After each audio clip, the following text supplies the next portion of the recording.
আলহামদুলিল্লাহ, তাই না? ফামান যুহজিরান নার ওয়া দুখিলাল জান্নাহ ফাকাদ ফাজ, যাকে জাহান্নাম থেকে দূরে রাখা হবে, জান্নাতে প্রবেশ করানো হবে, ফাকাদ ফাজ, সেই তো প্রকৃত সফলকামী। তা আমাদের চাওয়া এটাই যে কোনো মতে জান্নাতে একটু ঢুকতেই পারলেই হলো। আবু বকরের চাওয়া কিন্তু এটা। দেখেন আবু বকর কি বলছেন, আবু বকর বলছেন, আল্লাহ রাসূল ঠিক আছে সবাইকে তো ডাকবে, যারা নামাজি ওদেরকে নামাজের বিশেষ দরজা দিয়ে ডাকবে, যারা জিহাদ করবে ওদেরকে জিহাদের বিশেষ দরজা দিয়ে ডাকবে, বিভিন্ন দরজা আছে। তো ফাহাল ইদু আহাদুন মিন তিলকাল আবওয়াবি কুল্লিহা, আল্লাহ রাসূল এমন কেউ কি আছে যাকে জান্নাতের সকল দরজা দিয়ে ডাকা হবে? এমন কেউ আছে? দেখ আবু বকরের আশাটা কেমন, ও স্বপ্নটা আকাঙ্ক্ষাটা কেমন, হিম্মতটা কেমন। রাসূল বললেন না হ্যাঁ এরকম আছে, ও আরজু আন তাকুনা মিনহুম, আর আবু বকর আমি মনে করি তুমি তাদের অন্তর্ভুক্ত। আল্লাহু আকবার। আরেকদিন রাসূল বললেন যে রাসূল তো অনেক সময় সাহাবাদেরকে বিভিন্নভাবে জিজ্ঞেস করতেন। একদিন বললেন মান আসবা মিনকুমুল ইয়াউম সাইমান, এটা মুসলিমের হাদিস, আগেরটা বুখারী মুসলিমের হাদিস। মান আসবা মিনকুমুল ইয়াউম সাইমান, যে তোমাদের মধ্যে কে আজকে রোজা রেখেছে? আবু বকর বললেন যে আমি রেখেছি রোজা। রাসূল আবার প্রশ্ন করলেন মান তাবিয়া মিনকুমুল ইয়াউম জানাজা, আজকে তোমাদের মধ্যে কে জানাজা পড়তে গেছিল? আবু বকর বললেন আল্লাহ রাসূল আজকে আমি জানাজা পড়তে গেছিলাম।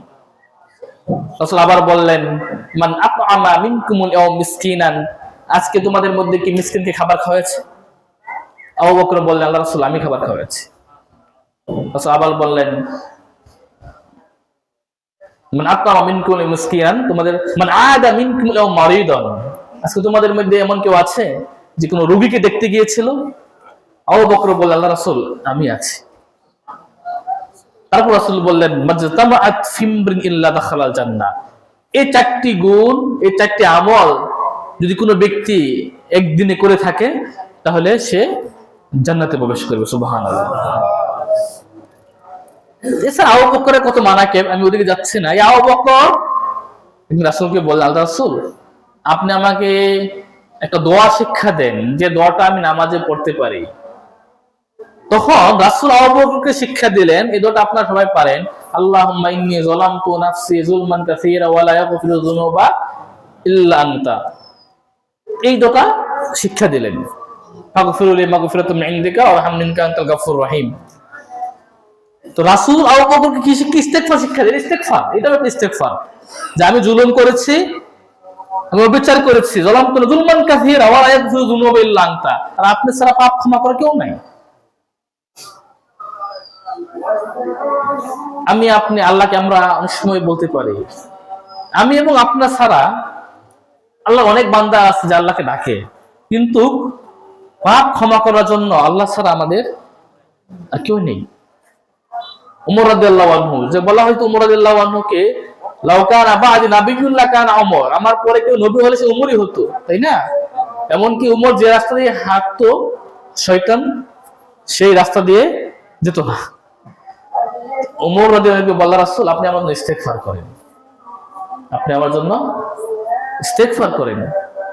আবু হুরায়রা সবচেয়ে বেশি হাদিস বর্ণনা করেছেন যে সাহাবী, তিনি হচ্ছেন আবু হুরায়রা রাদিয়াল্লাহু আনহু। আবু হুরায়রা রাদিয়াল্লাহু আনহু তিনি বলছেন ইন্নী লা আস্তাগফিরুল্লাহ ওয়া আতুবু ইলাইহি ফি ইয়াউমিন আলফা মাররা, যে আমি আল্লাহর কাছে দৈনিক 1000 বার ইস্তেগফার করি। এমনকি পাওয়া যায় যে আবু হুরায়রা রাদিয়াল্লাহু আনহু তিনি মক্তবে যাইতেন, মক্তব আছে না, মক্তবে যেতেন, মক্তবে গিয়ে পিচ্ছি পিচ্ছি বাচ্চাদেরকে বলতো যে বাচ্চারা তোমরা বলো যে আল্লাহুম্মা